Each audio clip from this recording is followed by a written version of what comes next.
So what would you say was the difference between being on Bad Boy and the Ruff Ryders? The bitches. The bitches was like I think with Ruff Ryders, like all right, boom, let me give you a situation why I say that. You know what I'm saying? Like, say when I did the Bad Boy tour, we was on tour with Bad Boy, he had Usher, 112, all that. Yeah. Backstage was like a festival, God. Right? It was crazy, sickening at the time and shit.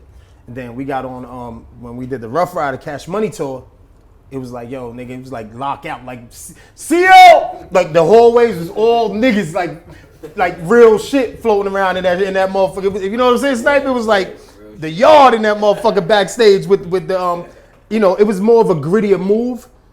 Puff, Puff is fly with it, like, you know what I'm saying? And big intentions, like the whole, when we got with Ruff Ryders, at first they was just our managers, DNY, you know what I mean? And then they came up with this concept, they had this artist called DMX, and they came up with this concept, Ruff Ryders and yada, yada, yada.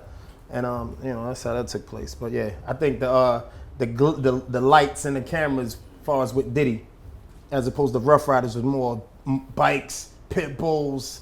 And they kind of brought that raw shit back. I think the Ruff Ryders have more and more, like right now it's no artist development. It's no trying to blow their artists up. I think right now it's really kind of like the labels, besides like, Cash Money and whoever.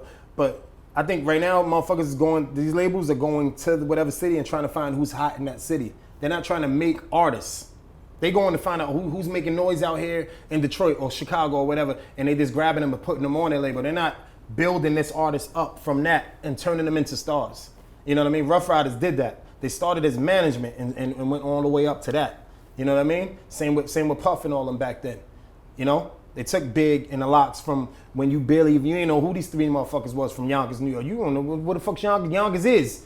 Niggas, to this day, motherfuckers ask, yo, was it deers and shit? Like, what's this, cows and shit up in that? You don't know what's in Yonkers, because this Brooklyn, Queens, all that shit. Word. And, it's no artist development now. And them labels back then had that shit.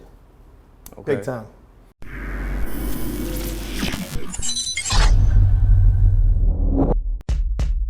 Eminem is a king in his own right. He has changed hip hop.